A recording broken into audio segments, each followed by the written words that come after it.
ನಿಮಗೆ ಒಂದು ಹೇಳ್ತೀನಿ, ಕನ್ನಡ ಅಭಿವೃದ್ಧಿ ಪ್ರಾಧಿಕಾರ ಇದೆ, ನಾನು ಇದ್ದೆ 6 ವರ್ಷ. ಏನು ಬೇಕಾದ್ರೂ ತಪ್ಪು ಹುಡುಕ್ಬೋದು, ಶಿಕ್ಷೆ ಕೊಡೋ ಅಧಿಕಾರ ಇಲ್ಲ.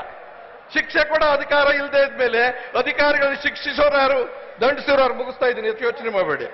ನೋಡಿ, ಅವ್ರದ್ದು ಸ್ವಲ್ಪ ಸರ್ಕಾರಕ್ಕೇನೋ ಚಿಗುಟ್ಟಿದ್ದಿಲ್ಲ, ಬೇಡ ಬೇಡ ಅಂತ ಹೇಳಕ್ ಬಂದವ್ರಿ. ಬೇಡ ಬೇಡ ಹಂಗೆಲ್ಲ ಆಗಲ್ಲ, ಹೇಳ್ಬೇಕಾದ್ ಹೇಳಲೇಬೇಕಾಗತ್ತೆ.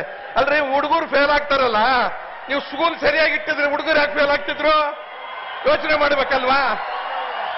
ಅಪ್ಪ ಅಮ್ಮನ ಬೈತೀವಿ, ಆ ಮಕ್ಕಳನ್ನ ಬೈತೀವಿ, ಮಕ್ಕಳೆಲ್ಲ ಓದ್ತಾರೆ, ದೊಡ್ಡ ದೊಡ್ಡ ಶಾಲೆಗಳಿಗೆ ಲಕ್ಷಾಂತರ ಕೊಟ್ಟು ಹೋಗ್ತಾರೆ. ಆಮೇಲೆ ಇವತ್ತು IAS ಆಗೋರು ಯಾರು, IPS ಆಗೋರು ಯಾರು, ಇಂಜಿನಿಯರ್ ಆಗೋರು ಯಾರು, ಡಾಕ್ಟರ್ ಆಗೋರು ಯಾರು? ನಮ್ಮನೆ ಹಣ್ಣು ಮಾರೋರ್ ಮಕ್ಕಳ, ನಮ್ಮನೆ ಗಾರೆ ಕೆಲಸದ ಮಕ್ಕಳ, ಇವ್ರ ಮಕ್ಕಳು, ನನ್ನ ಮಕ್ಕಳು, ಮುಖ್ಯಮಂತ್ರಿಗಳ ಮಕ್ಕಳು, ಆ ಥರದವ್ರ ಮಕ್ಕಳು. ಇದನ್ನ ತಪ್ಪಿಸ್ಬೇಕು. ನಮ್ಮಲ್ಲಿ ಜ್ಞಾನ ಇಲ್ವಾ, ಬುದ್ಧಿ ಇಲ್ವಾ? ನಮ್ಮ ವಿದ್ಯಾರ್ಥಿಗಳಿಗೆ ಬುದ್ಧಿ ಇದೆ, ದುಡ್ಡಿಲ್ಲ. ಅದನ್ನ ಸರಿ ಮಾಡಿದ್ರೆ ಮಾತ್ರ ಶಿಕ್ಷಣ ಶಾಖೆ ಅನುಕೂಲ ಆಗುತ್ತೆ.